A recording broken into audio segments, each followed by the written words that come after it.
Capítulo 4. Qué bendición estar en la casa del Señor. ¿Cuántos dicen amén? La casa de oración. Es un privilegio estar en la casa de oración, Padre, porque tú eres bueno y para siempre es tu misericordia.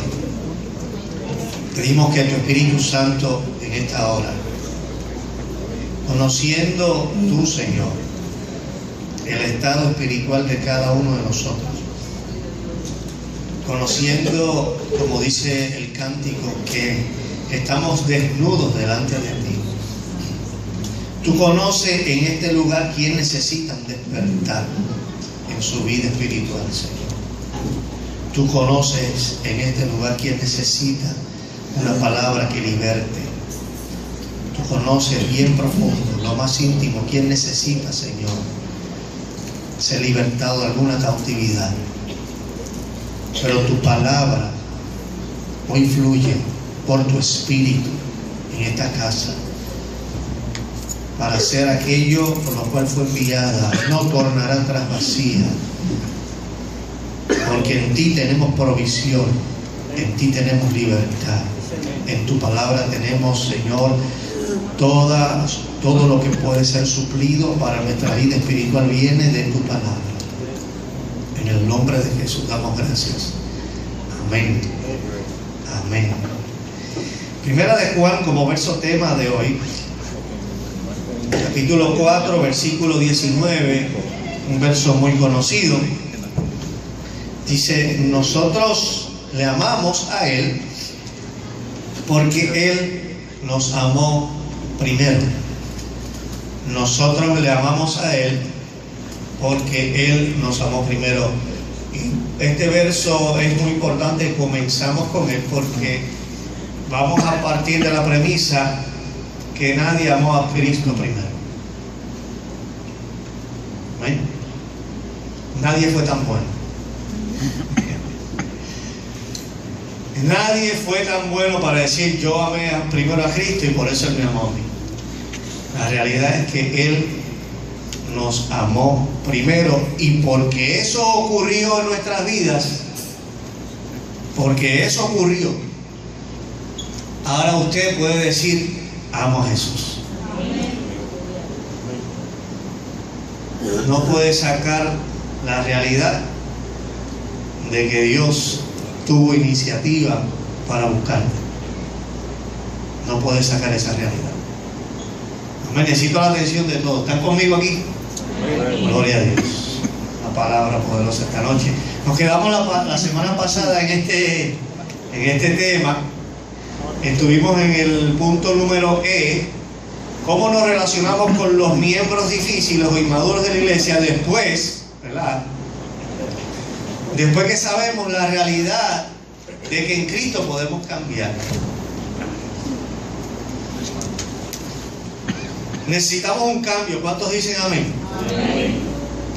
Hay personas que se entienden que no necesitan cambiar, pero hoy vamos a demostrar por la palabra que el cambio es inminente para tu vida y que ese cambio no hay forma que tú lo puedas lograr por tus propias fuerzas. Por la palabra hoy vamos a entrar en este punto.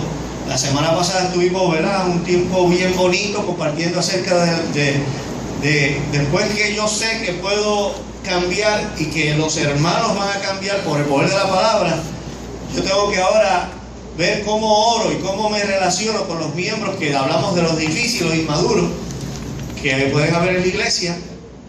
De la Biblia habla de que hay maduros en el Señor, hay gente que es inmadura, hay gente que es débil. La Biblia dice que los más fuertes lleven a los más débiles, eso dice la palabra del Señor. Así que dejando ese tema, vamos al tema de hoy, próximo. ¿Qué cambio necesitamos? Y ahí es que vamos a trabajar hoy. ¿Cuál es el cambio que tú necesitas?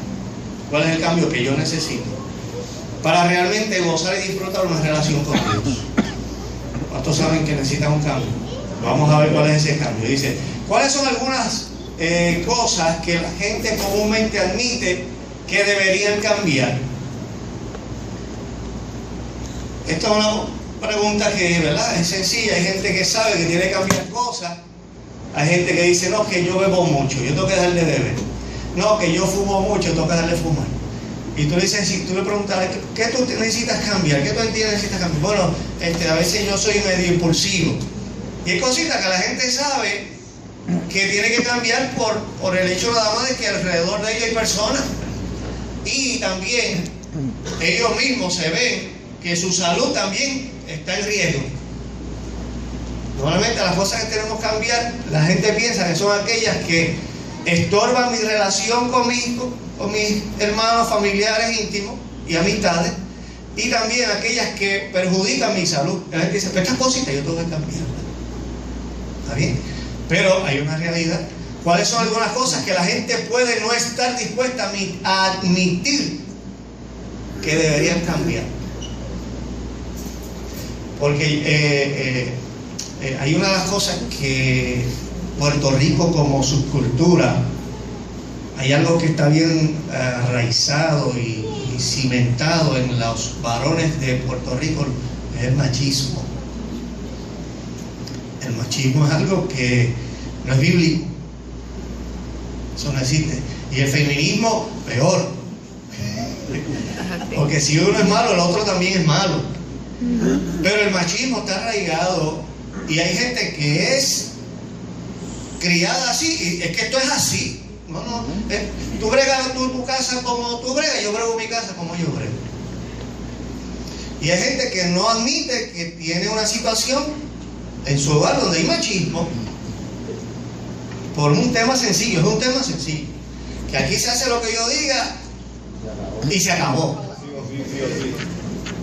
Y que tú me tienes que traer todo aquí, y que yo me siento y tú me traes todo y yo no ayudo en nada y todo se hace como yo digo. Esas cosas pasan. Y eso es machismo, eso es que lo criaron así. Pero en Cristo todo es distinto. Cristo vino a que al hombre amara a la esposa como Cristo amó a la iglesia, que se entregó a sí mismo por ella, que abandonó todo y se esforzó para amarla. Y usted me conoce que nosotros cada vez que predicamos acerca del matrimonio, hablamos que lo más difícil no es sujetarse, es amar. Porque cuando hablamos de que el hombre ame y que la mujer se sujete, ¿qué es más difícil? Un gran por ciento de la gente dice sujetarse es más difícil, pero yo creo que Dios no le dejó lo más difícil a la iglesia. Él asumió porque Él nos amó primero. Y ahora porque Él nos amó, nosotros podemos sujetarnos. Amén. Sin problema. Porque Él venció a la muerte, no pecó, vivió santa, justa y piadosamente delante de nosotros y merece ser cabeza. Y Dios lo puso por cabeza y nosotros por cuerpo. Y ahora la iglesia, ¿qué hace? Se sujeta. ¿Alguien tiene problema en sujetarse a Cristo? Ese es su problema. Yo me quiero sujetar. Porque el que se sujeta es el que ama y vive su palabra. ¿Cuántos dicen amén? Amén. Cositas que, ¿de qué manera crees que deberías cambiar? ¿Y por qué es una pregunta muy personal? Usted, ¿verdad?, tiene que saber, a la luz de la Escritura, hasta hoy, la luz de la Escritura puede alumbrar aquellas áreas que están un poquito oscuras. Y mira, aquí yo tengo que bregar. A medida que usted va creciendo en el Señor, la palabra va iluminando cada vez más áreas en su vida. Y usted va a ir viendo, pues mira, esto también, y esto también, y yo tengo que trabajar estas cosas.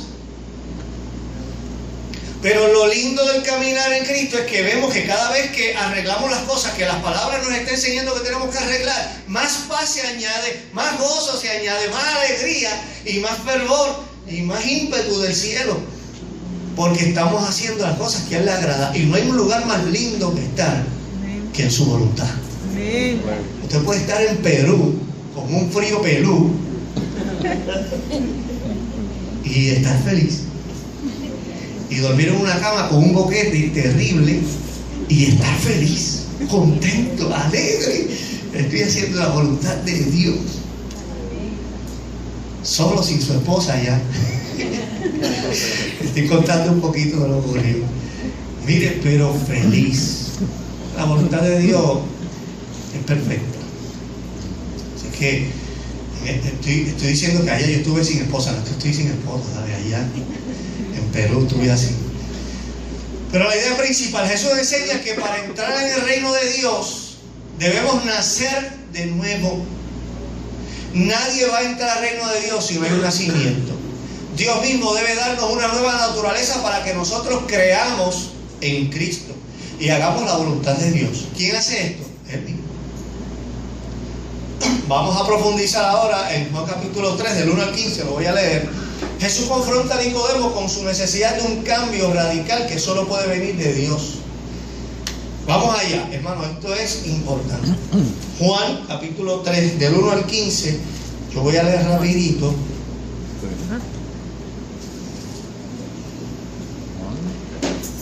Dice así la palabra de Dios. En el principio era el verbo, y el verbo era con Dios, y el verbo era Dios. Espérate, yo estoy mal, ¿verdad? Yo estoy mal, estoy en el capítulo 1, bendito, gracias. Gracias. Ahora sí. Yo dije, no estoy viendo a Nicodemo, estoy viendo al verbo.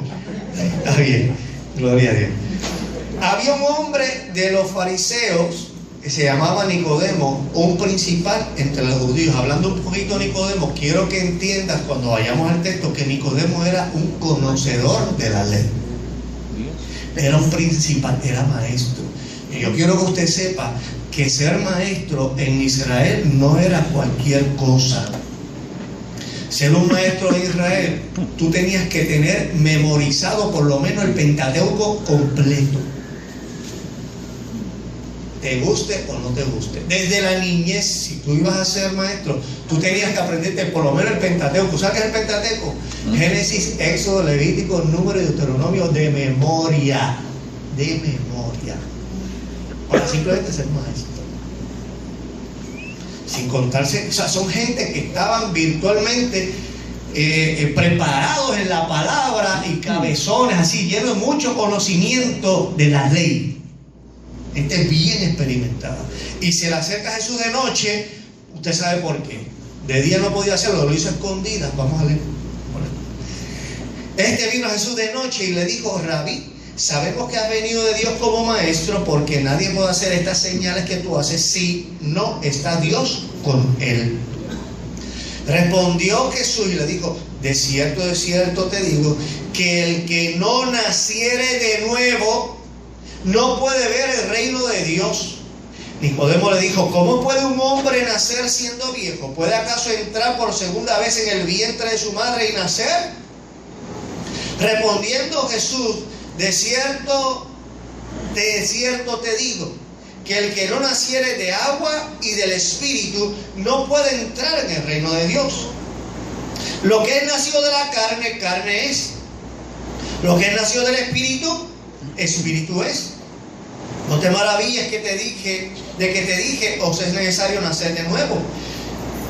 Mire, cuando dice no te maravilles, es porque ahora le va a empezar a refrescar un poquito de la ley, de la verdad. Dice: el viento sopla de donde quiere y oye su sonido, mas ni sabes de dónde viene ni a dónde va. Así es todo aquel que es nacido del Espíritu. Pero respondió Nicodemo y le dijo: ¿cómo puede hacerse esto? Respondió Jesús y le dijo: ¿eres tú maestro de Israel y no sabes esto? De cierto te digo, que lo que sabemos hablamos y lo que hemos visto testificamos, y no recibís nuestro testimonio. Si os he dicho cosas terrenales y no creéis, ¿cómo creeréis si os dijere las celestiales? Nadie subió al cielo, sino el que descendió del cielo, el Hijo del Hombre que está en el cielo. Y como Moisés levantó la serpiente en el desierto, así también es necesario que el Hijo del Hombre sea levantado, para que todo aquel que en él cree no se pierda, mas tenga vida eterna. Entonces, conociendo esta realidad, dame el próximo slide. próximo slide.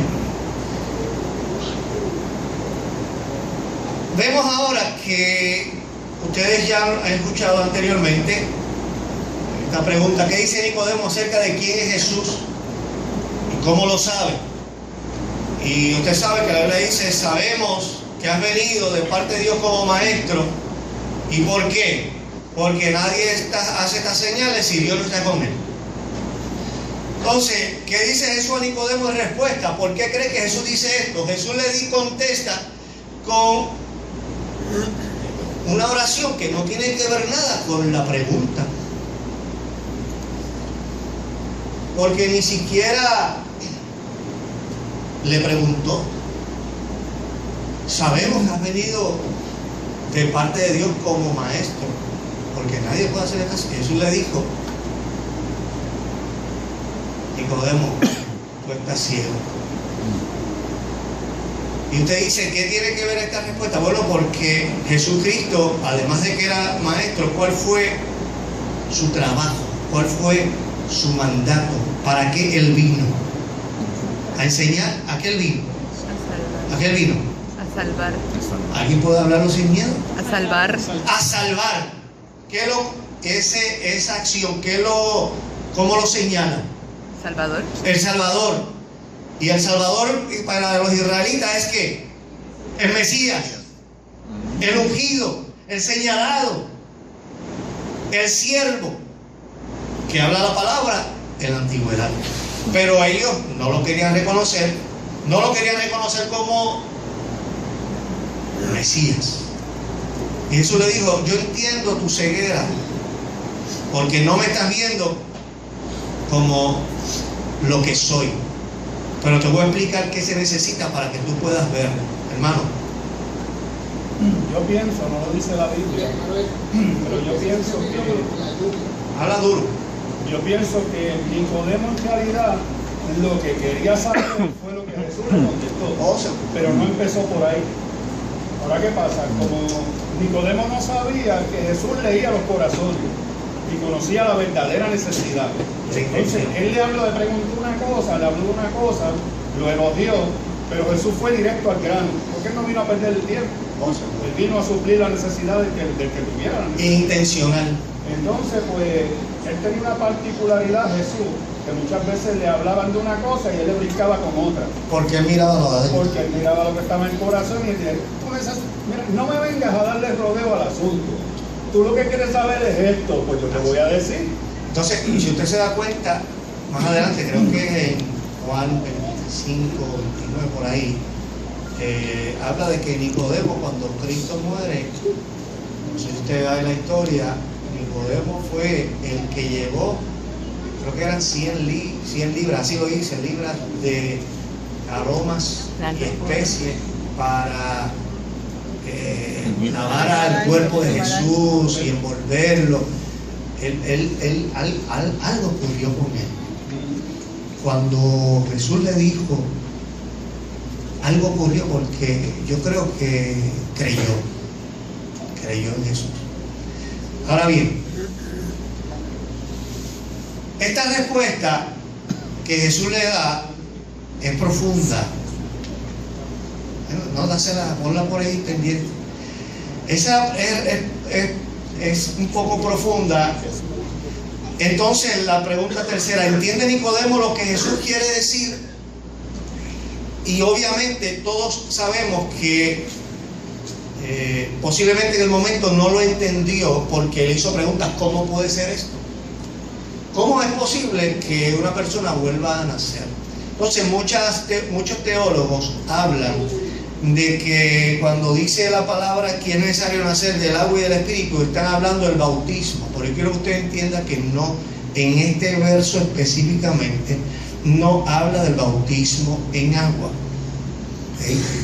Este nacimiento no es el nacimiento del bautismo en agua. Hay otros versos que nos ayudan a entender el porqué del bautismo en agua y que es un mandato de Dios bautizarnos en agua. Pero este nacer es mucho más allá. Es mucho más allá. El acto de bautizarte en agua no te hace a ti nueva criatura. ¿Estás conmigo? El acto de bautizarte en agua demuestra que creíste, que naciste de nuevo. Entonces, por eso no podemos hablar de que esta agua que dice aquí, no es el nacer del agua, es específicamente el bautismo en agua, porque no aplica, y lo vamos a expresar en unos minutos. Para entender esto, vamos a ver qué dice en Ezequiel 36. Vamos a Ezequiel 36. Y qué bueno que hoy tenemos el tiempo para aclarar esto. Ezequiel 36, 24 al 28 dice la palabra de Dios. Y yo os tomaré de las naciones y os recogeré de todas las tierras y os traeré a vuestro país. Mira lo que dice: esparciré sobre vosotros, ¿qué dice? Agua limpia, y seréis limpiados de todas vuestras inmundicias, y de todos vuestros ídolos os limpiaré, y os daré corazón nuevo, y pondré espíritu nuevo dentro de vosotros, y quitaré de vuestra carne el corazón de piedra, y os daré un corazón de carne. ¿Cuánto dan gloria a Dios por eso? Y pondré dentro de vosotros mi espíritu, y haré que andéis en mis estatutos y guardéis mis preceptos y los pongáis por obra. Habitaréis en la tierra que di a vuestros padres, y vosotros me seréis por pueblo, y yo seré a vosotros por Dios. Conociendo Nicodemo la ley, Jesucristo estaba hablando específicamente de este acontecimiento que iba a ocurrir al que creyera, que iba a esparcir agua, miren cómo lo dice ahí, agua limpia. ¿Y qué es esa agua limpia? ¿Cómo yo nazco de nuevo? Ahora vamos a hacer un paréntesis, vaya conmigo, vamos a leer unos versitos para que usted entienda el nacimiento. Tito 3:15.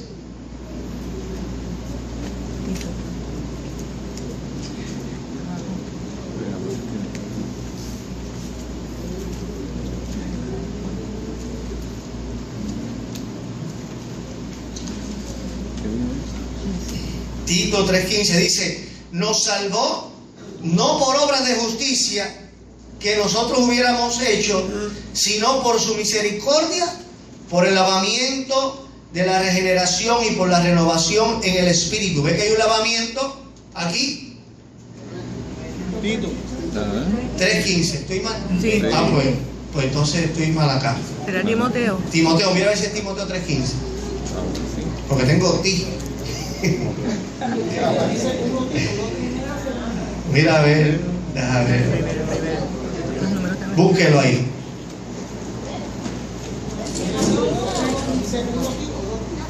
A ver.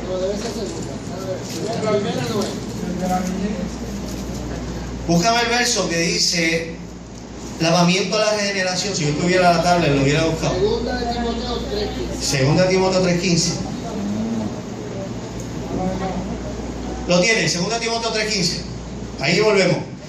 Nos salvó. Mira. No, pero entonces yo tengo el verso.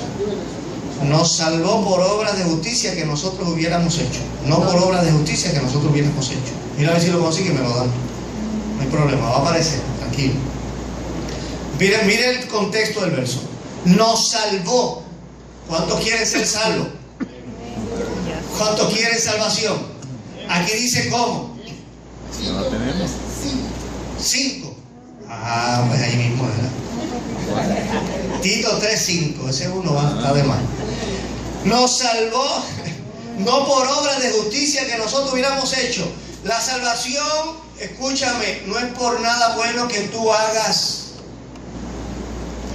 No importa, escuche, no importa si usted ha sido un criminal en serie y un violador en serie, o usted haya sido un hombre de ejemplo moral a la sociedad.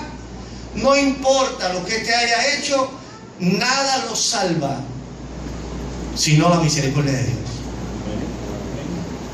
Y hay personas que se sienten tan pecadores que creen que para ellos no hay salvación. Y aplico lo mismo. No importa si tú hayas sido el hombre más malo que ha parido madre, o tú eres el hombre más puritano que ha nacido de madre. Sin Cristo estás eternamente perdido.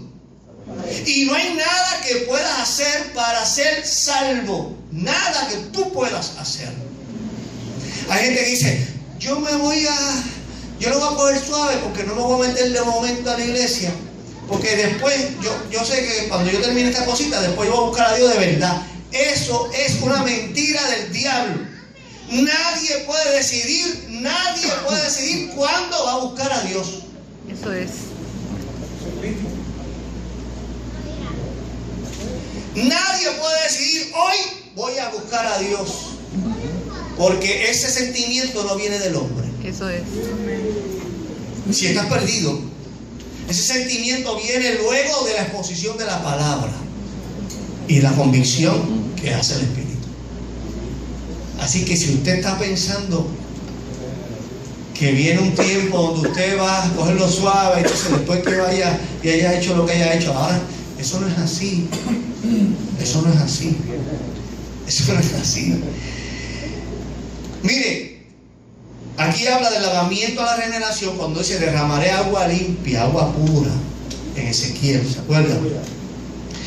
Esparciré agua limpia. Ese lavamiento a la regeneración es la palabra. Vamos ahora a entender por qué a Nicodemo le dijo el nacer del agua y del Espíritu. Está hablando de la palabra y del Espíritu. Vamos ahora a Efesios 5:26. Yo espero que ese sea el verso. Maridos, amad a vuestras mujeres, así como Cristo amó la iglesia y se entregó a sí mismo por ella para santificarla, habiéndola purificado, ¿cómo? En el lavamiento del agua por la palabra. Entonces aquí vemos que esparciré agua limpia, que dice Ezequiel, haré algo nuevo, o esparcir agua limpia. Está hablando de que la palabra va a ser vertida.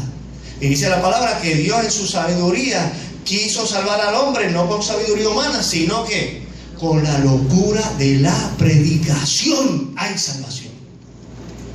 No vas a encontrar salvación si no hay predicación. Dice, ¿cómo creerán si no fueren enviados? Si no hay quien les predica. ¿Cómo? No hay forma. No hay forma. Qué bueno que la palabra sale. Qué bueno que la palabra es expuesta. Y Dios nos salvó para eso. Aleluya. Otro verso más. Primera de Pedro 1, 22, 23. Lo puedo apuntar y yo lo voy a leer acá. Al obedecer a la verdad mediante el Espíritu, habéis purificado vuestras almas por el amor fraternal no fingido. Amaos unos a otros entrañablemente de corazón puro, pues habéis renacido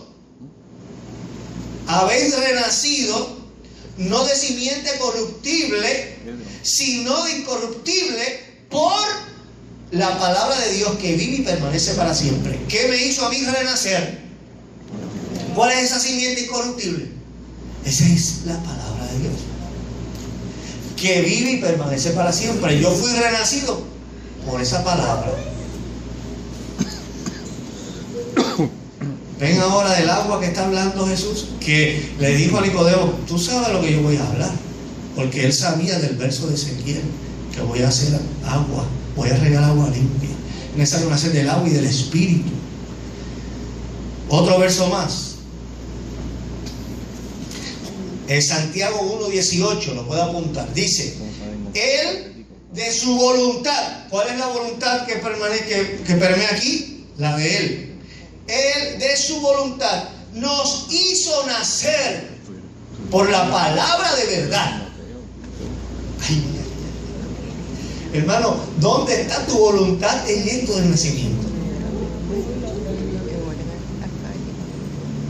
¿Dónde quedó tu fuerza para nacer de nuevo? Dice, Él de su voluntad nos hizo nacer por la palabra de verdad, para que seamos primicia de sus criaturas. Él de su voluntad. Tú puedes darle gloria a Dios que tú naciste por la palabra, porque Él quiso. Amén, aleluya. Ay, ay, ay. Para ser primicia de sus criaturas. Mire, el problema de esta enseñanza es que ataca tu orgullo, ataca el ego, pero mira lo más profundo de tu ser. Porque aquí se nace porque Dios quiere, no porque tú quieres. Yo voy a nacer mañana. ¿Cómo tú puedes nacer mañana?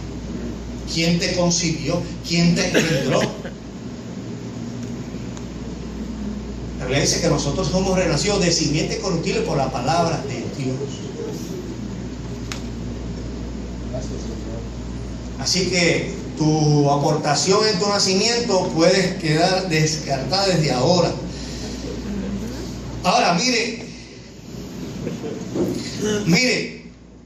Primera de Juan 3:9, vamos a seguir aquí. Esto es un estudio que no se enoje porque hay muchos versos. No se enoje. Un estudio bíblico, usamos la Biblia. Primera de Juan 3:9 dice: todo aquel que es nacido de Dios, ¿qué dice? No practica el pecado. ¿Por qué? Búsquelo. Primera de Juan 3:9. ¿Por qué? Dice: todo aquel que es nacido de Dios no practica el pecado, porque la simiente de Dios permanece en él y no puede pecar, porque es nacido de Dios. Entonces, ¿cuál es esa simiente que hablamos ahorita? Que somos renacidos por la simiente incorruptible, por la palabra de Dios. Entonces, el que es nacido de Dios tiene un problema, que la palabra está ahí y no puede practicar el pecado. Y hemos hablado de lo que es practicar el pecado. Es alguien que le gusta y sigue, le gusta y sigue, le gusta y sigue. Si esa es su condición, tengo una noticia para ti: usted no ha nacido de nuevo, porque estas son evidencias de nacimiento. Que no practico el pecado, no me perfecciono en el pecado, le doy la espalda al pecado y sé que ese pecado me arrastra a la perdición. Estoy convencido que eso me aleja de Dios y su propósito en mí. Si yo estoy consciente de eso, yo no quiero. La palabra dice que eso no. Pues no, voy a Él. Prosigo, dejando lo que queda atrás, prosigo a la meta. Porque ahora somos nueva criatura en Cristo. Las cosas viejas pasaron y todas son hechas. Ahora hay un nuevo vivir, ahora hay un nuevo horizonte, hay una nueva expectativa de vida en Cristo. Hay algo nuevo ocurriendo cada día, una expectativa nueva de que Dios va a hacer hoy, porque vamos a entrar ahora en lo que es Él como el viento. Ya mismo vamos a entrar.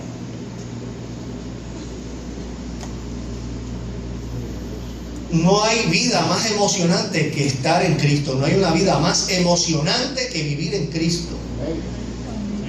No hay una vida más excitante que estar en Cristo. Hay gente que mira el Evangelio como algo enzorroso. Tengo noticias para ti: no has nacido de nuevo.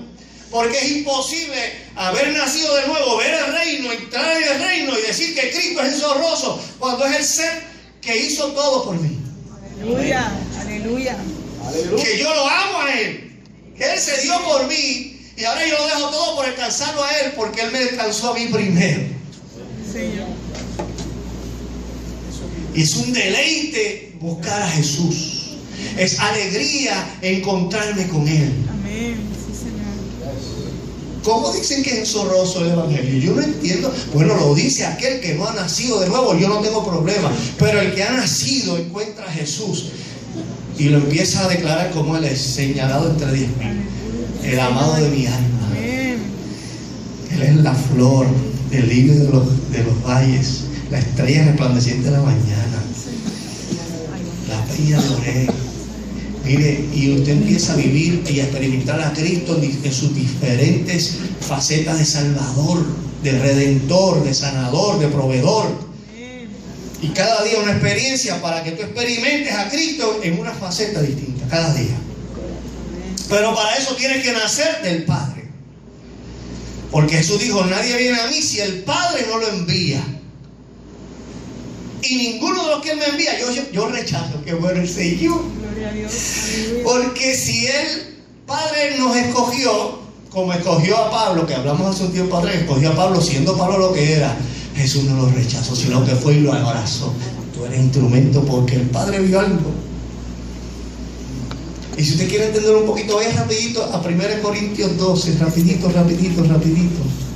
Esto es un paréntesis que no estaba en el estudio, pero entiéndalo ahora. 1 Corintios 12, versículo 4 dice esto rapidito. Ahora bien, hay diversidad de dones, pero el Espíritu es el mismo. ¿Quién da dones? El Espíritu. Hay diversidad de ministerios, pero el Señor es el mismo. ¿Quién da los ministerios en la iglesia? El Señor. Pero dice, hay diversidad de operaciones, pero Dios que hace todas las cosas en todo es el mismo. Donde la operación de a dónde alcanza este evangelio le toca al Padre. Él es el que salva. La operación de salvación para Manatí le toca al Padre. Y Él utiliza lo suyo. Y la Biblia dice que Felipe fue llevado por el Espíritu al desierto. Esa operación fue del Padre. Y después que terminó, dice que el Espíritu lo arrebató y lo puso en otro lugar. Y ahí. Pero es Dios, es el Padre el que te hace nacer. Vamos a ir otra vez. Evidencia de ser nacido. Una evidencia. Primera de Juan 4:7. Amados, amémonos unos a otros, porque el amor es de Dios, y todo el que ama es nacido de Dios y conoce a Dios. Evidencia de haber nacido, que ahora hay amor. ¿Quién puso ese amor? Tú, porque eres bueno, ahora decidiste amar. No, tú no tienes amor en ti. Él puso su amor. La Biblia dice que esta esperanza no nos avergüenza, porque el amor de Dios ha sido derramado en nuestros corazones. Ahora hay amor profundo para amar al que es inamable. Si esa palabra está bien dicha, que no se puede amar. Porque Cristo me cambió y puso su amor. Y cuando yo veo que aquella persona es difícil, yo digo, pero si Cristo me cambió a mí, lo puede cambiar a él. Porque no creas que él es peor que tú, o ella es peor que tú. Posiblemente tiene 1% de bondad más que tú. Pero Dios pone su amor, y una evidencia de haber nacido. Mire. Una evidencia de haber nacido. Primero, que el que es nacido de Dios, dice la Biblia, ama al Padre y ama al Hijo. Para empezar. Entonces, el que es nacido de Dios ama las cosas que Jesús ama. ¿Cierto o falso? Jesús ama estar entre los suyos. ¿Qué dice la palabra? Reunirme a mis santos. Él ama la reunión de los santos. Él ama la reunión de los santos. Y el que es nacido de Dios, ¿qué ocurre? Ama la reunión de los santos. La disfruta. Yo prefiero estar aquí que estar trabajando 1000 veces. Yo prefiero abrazarlo y besarlo y decirle cómo está y ayudarme a mí. Yo lo ayudo a ustedes, lo que podamos ayudarnos unos a los otros, porque ahí hay bendición y vida eterna. Mirad cuán hermoso, mirad cuán bello y delicioso es habitar los hermanos juntos en armonía, porque allí. Entonces, para empezar, amo a Dios, amo al Hijo, amo a mi hermano, porque soy nacido de Dios. Amo las cosas que Jesús ama.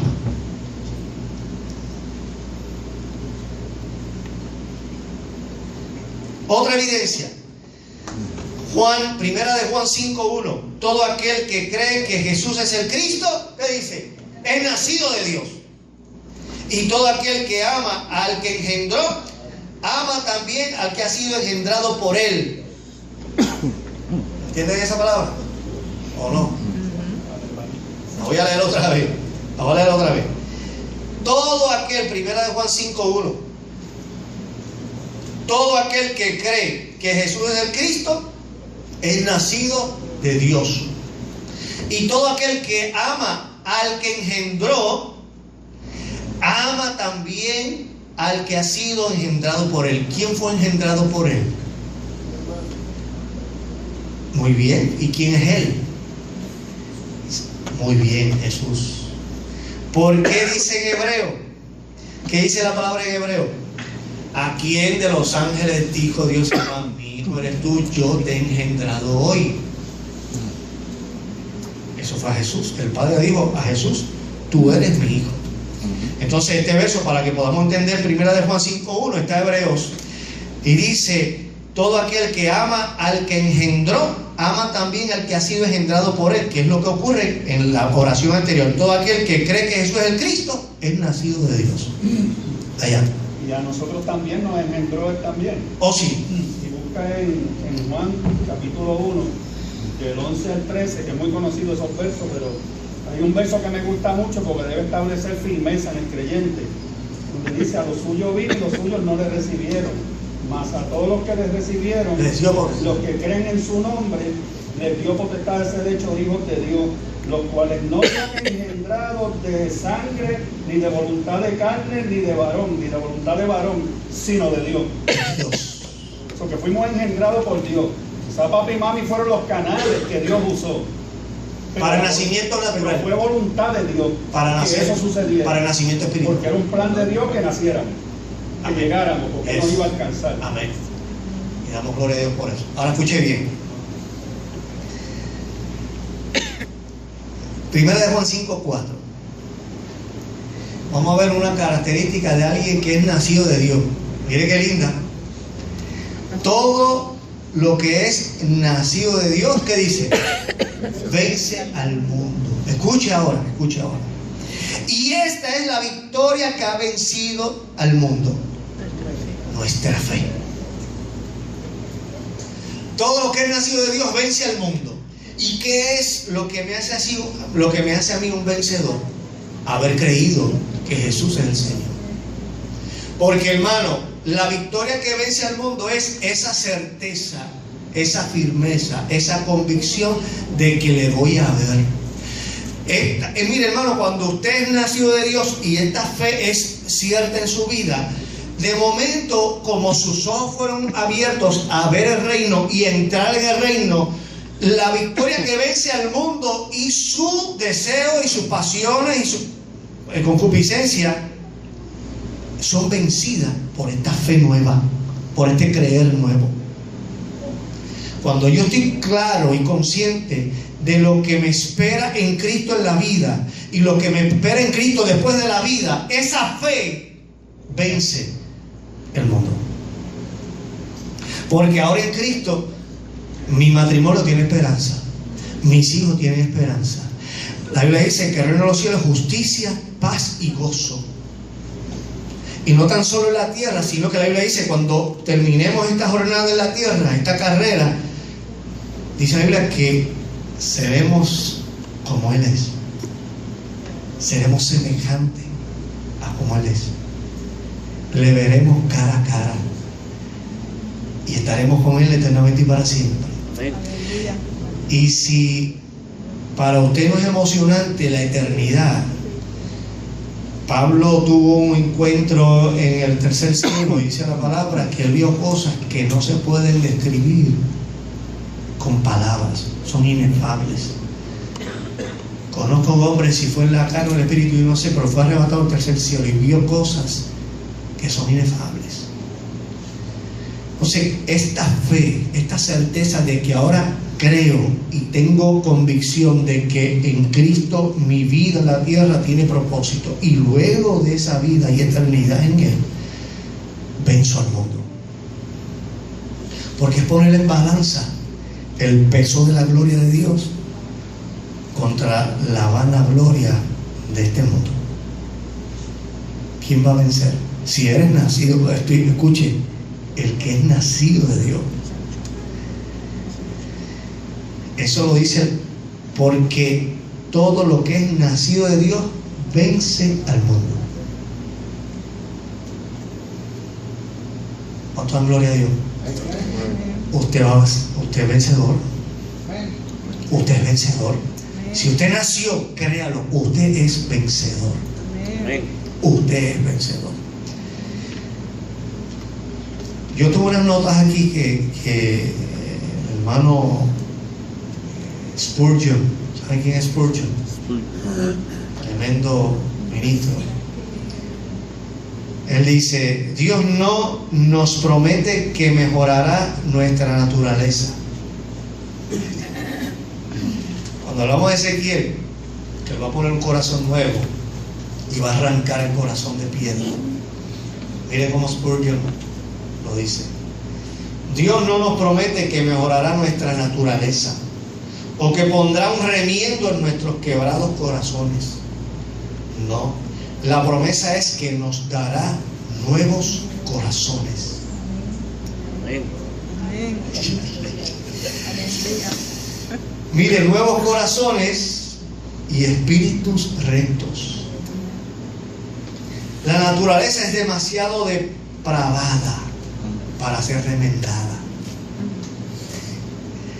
No se trata de una casa que necesita unas cuantas reparaciones por alguna teja caída.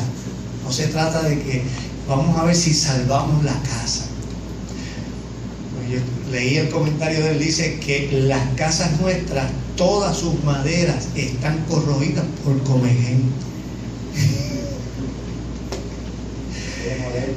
Esta casa, que la Biblia habla de esta casa, este tabernáculo, cuando él se mira a sí mismo y observa que lo que Dios va a hacer es quitar el corazón de piedra, lo va a dejar igual, lo va a dejar de piedra, pero lo va a quitar.